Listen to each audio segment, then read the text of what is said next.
Welcome back to the Seabee project. I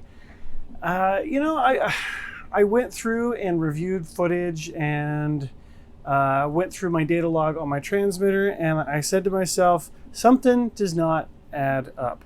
And I was right. And what I did was my years of experience in this hobby left something to be desired.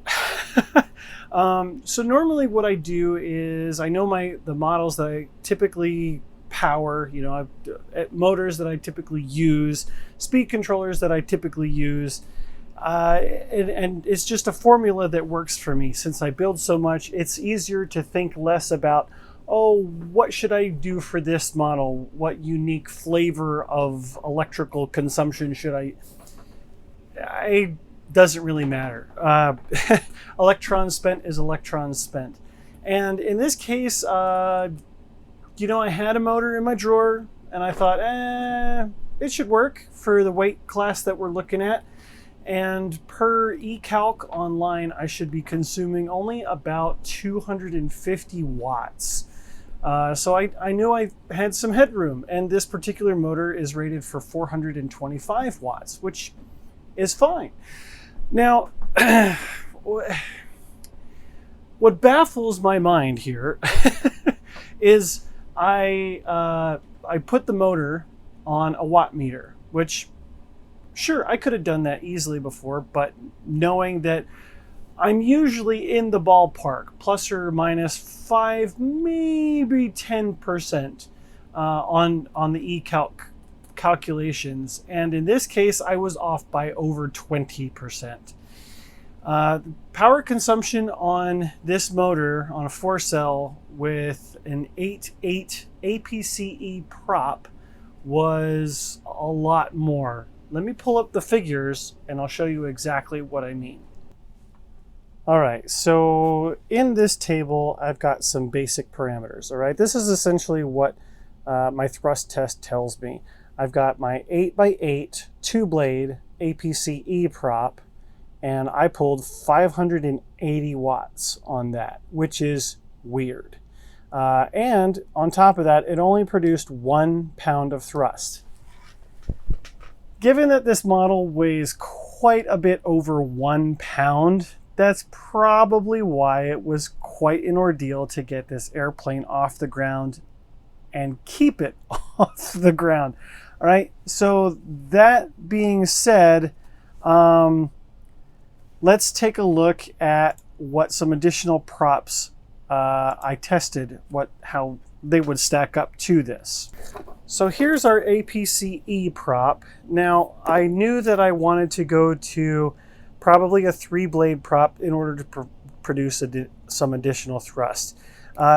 3-blade props in 8-inch size is fine. There are plenty of 8x6 props, no 8x8s. Okay, I know that there are drone props. There are lots of props out there with drones, but okay, this is a scale airplane.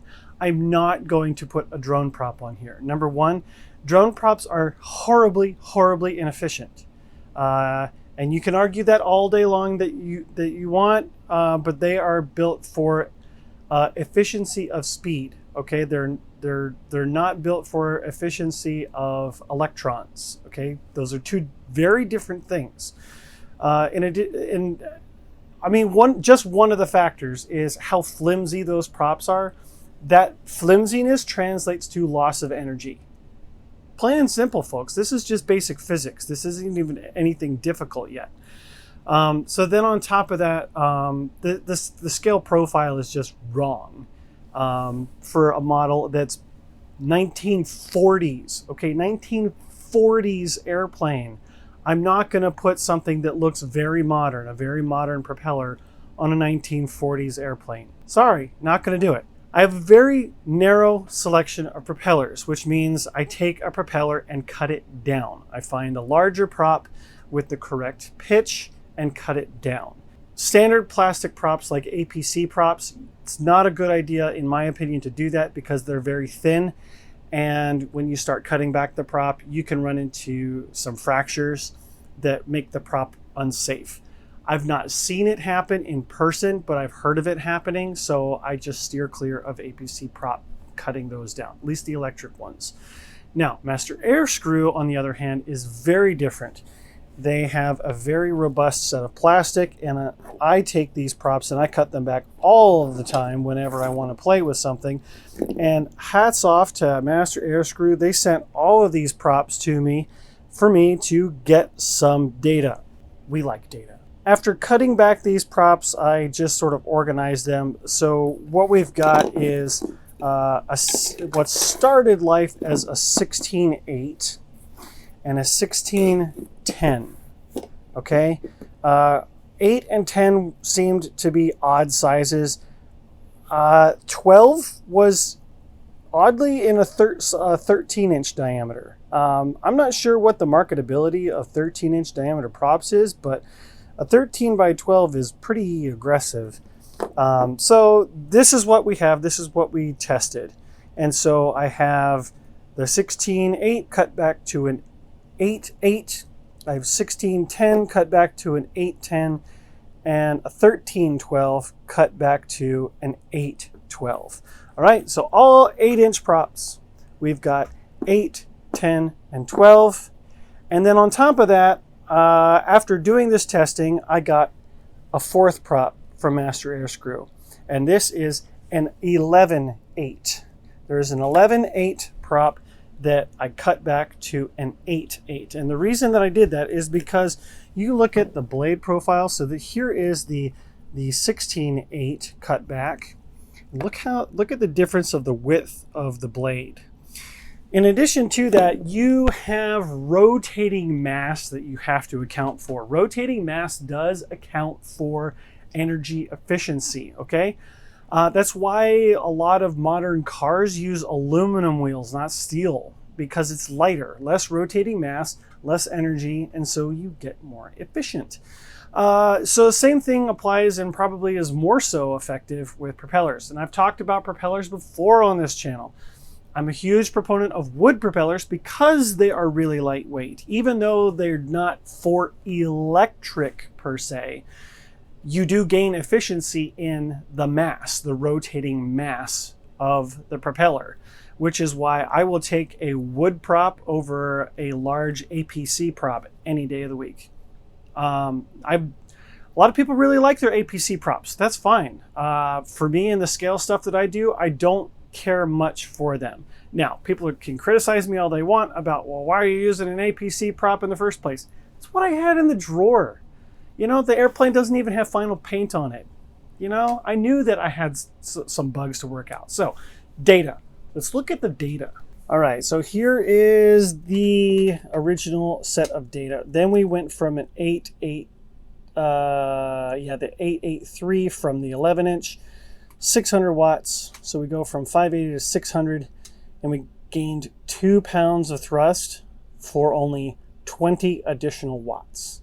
Now, this is after I got all this data, okay? So I went to the 883 from the 16-inch prop. We get an extra pound of thrust for an additional 220 watts, okay? There's your efficiency difference. And notice the efficiency discrepancy here. This 580 watts is not doing the same amount of work, like not even close, all right? And then 810, 3 from the 16 were way crazy watts. That's crazy. And we lose thrust.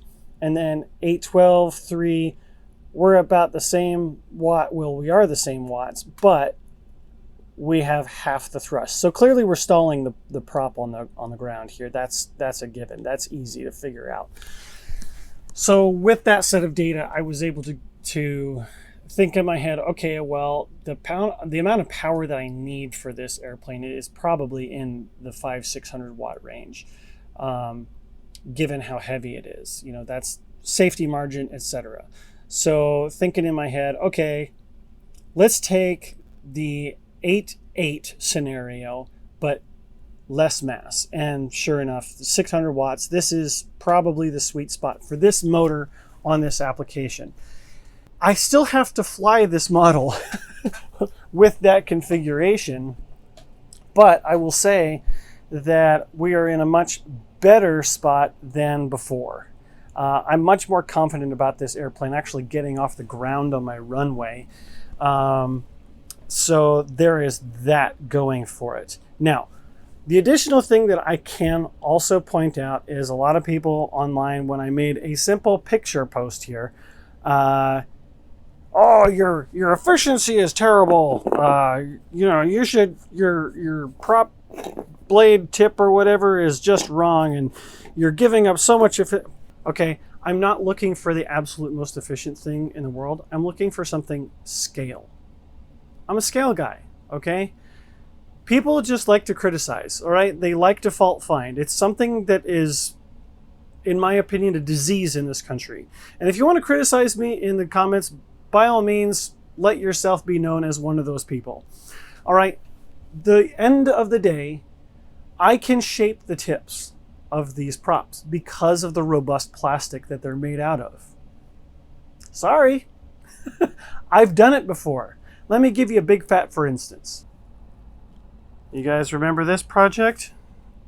Yeah, sometimes I forget about it too. I haven't done much with this 25 Mitchell, but it illustrates the point that I want to make. These, again, are Master Airscrew props. I chose them specifically because I wanted 3-blade propellers, and I wanted counter-rotating. I wanted a pusher and a puller so that I didn't have to worry about any yaw issues. Now, did I need to do that? No. Is that done on the full scale? No. It's just a nice to have. This isn't a fully scale model. It's a sports scale model. It gives me liberty to do stuff like that. So, with that said, what I have done, it's very, very subtle, but I have shaped these blades ever so slightly from their original profile. And it's just at the tips where I have narrowed them ever so slightly. And you want to know what happened? Yeah, nothing. Nothing. My flight times didn't change. My sound didn't change. Anything.